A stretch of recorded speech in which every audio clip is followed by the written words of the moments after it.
आप सभी लोगों का मेरे इस नए वीडियो में स्वागत है। और हम देखेंगे कि जो सरकार की स्वास्थ्य संबंधी योजनाएं हैं ग्रामीण क्षेत्रों में वो कौन कौन सी हैं। ग्रामीण क्षेत्रों में क्यों देखेंगे, क्योंकि लेखपाल में आप देखेंगे 5 नंबर का ग्राम समाज एवं विकास आ रहा है, तो उसमें ये योजनाएं हो सके पूछी जा सकती क्योंकि इम्पोर्टेंट है। तो हम बारी बारी इनको देखेंगे। तो पहले शुरू करते हैं हम पहली योजना से, जो है राष्ट्रीय ग्रामीण स्वास्थ्य मिशन।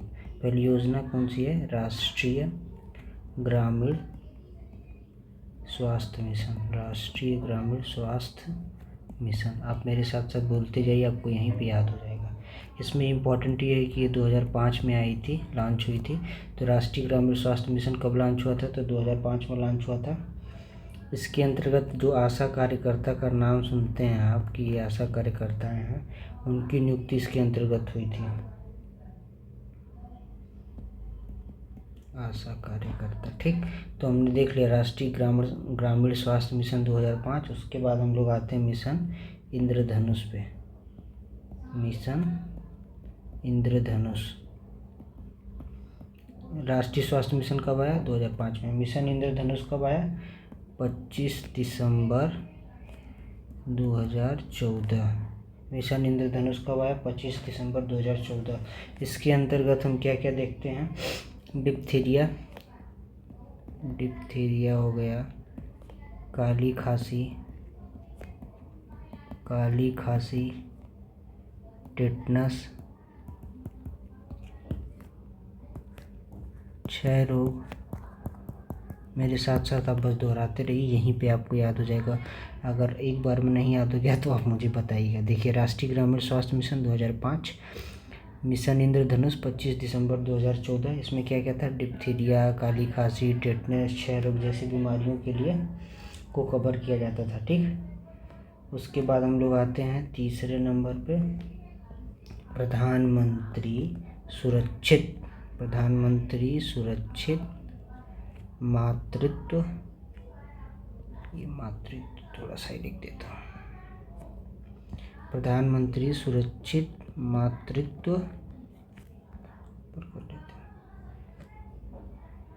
अभियान।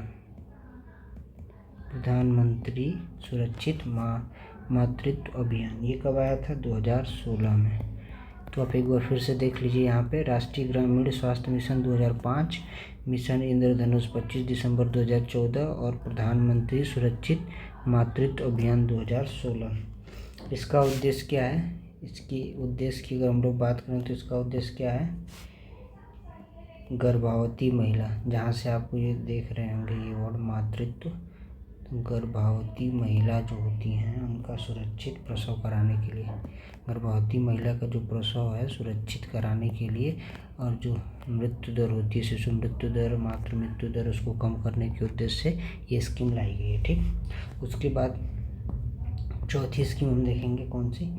जननी सुरक्षा। जननी मतलब क्या होता है बताइएगा कमेंट में। जननी शिशु सुरक्षा है, माफ़ करिएगा, जननी शिशु सुरक्षा कार्यक्रम। जननी शिशु सुरक्षा कार्यक्रम ये कब लॉन्च किया गया था? 1 जून 2011 को। ये भी गर्भवती महिलाओं से संबंधित ही है।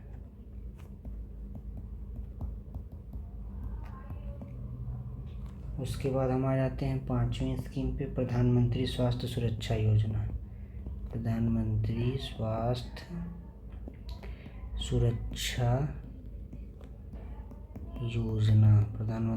सुरक्षा योजना कब लॉन्च हुई थी? 2003 में। कब लॉन्च हुई थी? 2003 में। इसका में क्या था कि ग्रामीण क्षेत्रों में एम्स जैसे अस्पताल खोलने, ग्रामीण क्षेत्रों में एम्स जैसे हॉस्पिटल खोलने के लिए किया गया था, ठीक। तो हमने देखा कौन कौन सा स्कीम देखा? राष्ट्रीय ग्रामीण स्वास्थ्य मिशन 2005, मिशन इंद्रधनुष 25 दिसंबर 2014, पीएम सुरक्षित मातृत्व अभियान 2016, जननी शिशु सुरक्षा कार्यक्रम 1 जून 2011 और प्रधानमंत्री स्वास्थ्य सुरक्षा योजना 2003। ये स्कीम देखिए। उसके बाद एक देख लेते हैं और 6ठे नंबर पे राष्ट्रीय किशोर स्वास्थ्य कार्यक्रम, राष्ट्रीय किशोर स्वास्थ्य कार्यक्रम,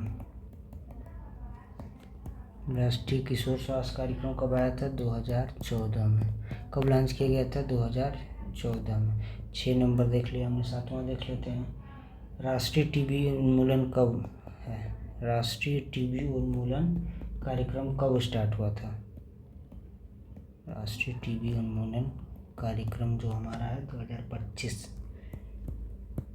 तक टीबी का उन्मूलन करना है हमको। 2025 तक टीबी का उन्मूलन करना था, ठीक। ये कार्यक्रम 2025 तक था। 8 नंबर पे हम देख लेते हैं national digital health mission. National digital health mission, national digital health mission की बात करें तो 15 अगस्त 2020। ये रही कुछ योजनाएं जो कि एग्जाम में पूछी जा सकती है। एक और इसमें लिख लीजिएगा, इम्पोर्टेंट ही है। राष्ट्रीय परिवार नियोजन कार्यक्रम, राष्ट्रीय परिवार नियोजन कार्यक्रम, राष्ट्रीय परिवार नियोजन कार्यक्रम कब आया था? 1952 में, ठीक। अब इसी में हम कुछ और चीज़ें देख लेते हैं जो इम्पोर्टेंट है हमारे लिए। जैसे गवर्नमेंट ने ना कुछ चीज़ों को एलिमिनेट करने के लिए उनके लक्ष्य निर्धारित किए हैं। जैसे अगर हम बात करें तो टीबी उन्मूलन की, अगर हम बात करें तो टीबी उन्मूलन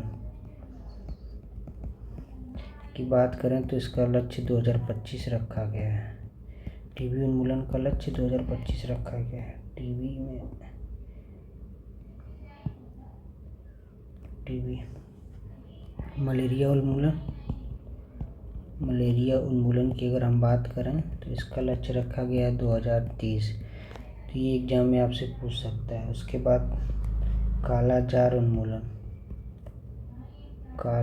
उन्मूलन, इसका लक्ष्य क्या रखा गया है? तो इसका लक्ष्य 2023 रखा गया था और अभी हम लोग 2026 में हैं। फिर बात करते हैं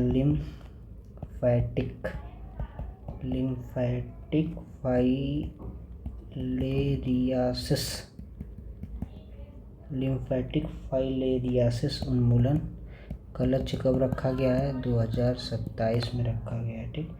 और आखिरी देख लेते हैं एड्स उन्मूलन कब रखा गया है? एड्स उन्मूलन 2030। ये किसी भी एग्जाम में, चाहे आप लेखपाल के दें या आने वाला पिट दें, यूपी SSS का लोअर PCS दें, SSC GD दें, इसमें स्वास्थ्य संबंधी एक आध योजनाएं आपसे पूछ लेती हैं। तो आप एक बार फिर से देख लीजिए। राष्ट्रीय ग्रामीण स्वास्थ्य मिशन कार्यक्रम कब आया था? 2005 में आया था। मिशन इंद्रधनुष कब आया था? 25 दिसंबर 2014 में आया था। प्रधानमंत्री सुरक्षित मातृत्व अभियान कब आया था? 2016 में आया था, ठीक। जननी शिशु सुरक्षा कार्यक्रम कब आया था? 1 जून 2011 को आया था। प्रधानमंत्री स्वास्थ्य सुरक्षा योजना 2003, राष्ट्रीय किशोर स्वास्थ्य कार्यक्रम 2014, राष्ट्रीय टीबी उन्मूलन कार्यक्रम 2025 तक इसका लक्ष्य रखा गया था। राष्ट्रीय digital health, national digital health जो मिशन है वो कब है? 15 अगस्त 2020। राष्ट्रीय परिवार नियोजन कार्यक्रम कब है? 1952। टीबी उन्मूलन वर्ष रखा गया लक्ष्य था 2025। मलेरिया उन्मूलन 2030, काला आजार उन्मूलन 2023, लिम्फेटिक फाइलेरियासिस उन्मूलन 2027 और एड्स उन्मूलन 2030। इस वीडियो को 1-2 बार आप देख लीजिएगा 1.25x पे, आपको इसमें से सारी चीज़ें याद हो जाएंगी और इसमें से 1-2 नंबर तो पक्का किसी न किसी एग्जाम में आपको देखने को मिल जाएंगे, खासकर से यूपी SSS द्वारा आयोजित कराने वाले। तो आज के लिए इतना ही। बाकी वीडियो कैसे लगी कमेंट बताइएगा और किस टॉपिक पे वीडियो चाहते हैं ये भी बताइएगा, ठीक। आज के लिए इतना ही। जय हिंद, जय भारत।